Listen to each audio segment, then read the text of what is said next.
गांव में एक ही दुकान होने से उसका मालिक राधेश्याम पूरे गांव वालों को लूटता रहता था। शहर बहुत दूर था, इसलिए राधेश्याम अपने सामान का बहुत ज्यादा भाव रखता था।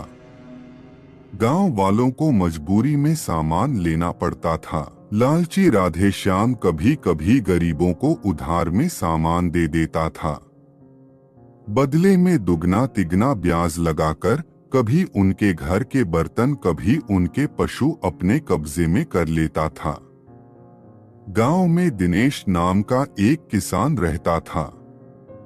उसकी एक गाय को राधेश्याम ने अपने कब्जे में रख रखा था। ये गाय मुझे वापस कर दे, इसका दूध बेचकर मैं तेरे पैसे चुका दूंगा।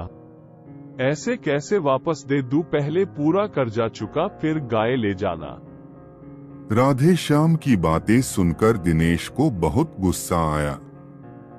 एक दिन दिनेश अपने घर वालों को समझा बुझाकर शहर चला गया।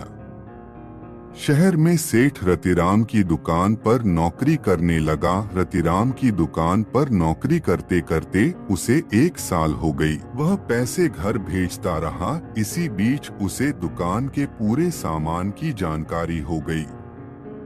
एक दिन उसने अपने सेठ जी को अपने गांव का हाल बताया। यह सुनकर सेठ जी ने कहा, तू एक काम कर, दिनू गांव में मेरे नाम से एक दुकान खोल ले, जो भी प्रॉफिट होगा आधा आधा माल मैं भेज दूंगा, लेकिन कभी बेईमानी मत करना।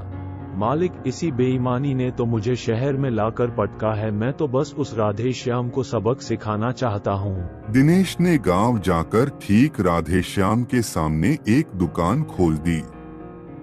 यह देखकर राधेश्याम को बहुत सदमा लगा।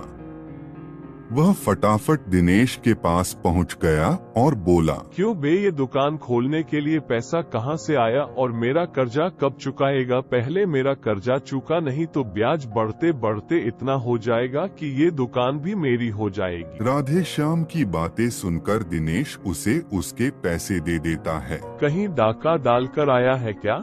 ये दुकान तो सेठ रतिराम की है, जो शहर में रहते हैं। मैं तो उनके इस दुकान में नौकरी करता हूँ।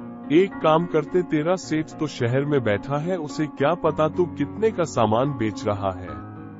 तू मेरे वाले रेट पर सामान बेच, इससे तुझे दुगनी बचत होगी, ऊपर से तनख्वाह अलग से मिलेगी। ग्राहक यहाँ से ले या मेरी दुकान से, रेट एक ही रहेगा। राधेश्याम, मैं तेरा धन्यवाद करना चाहता हूँ। तेरे कारण ही आज मैं यहाँ तक पहुँच पाया। न तू मेरी गाय हड़पता, न मैं शहर नौकरी करने जाता, न ये दुकान खुलती। धीरे धीरे दिनेश की दुकान चलने लगती है। राधेश्याम की दुकान पर एक भी ग्राहक नहीं होता। दिनेश गांव वालों को उधार भी देने लगा, वो भी बिना ब्याज के। इससे गांव वाले बहुत खुश हुए। महीने में एक दिन दिनेश शहर जाकर पूरा हिसाब सेठ जी को दे आता और सेठ ही उसे उसका हिस्सा दे देते।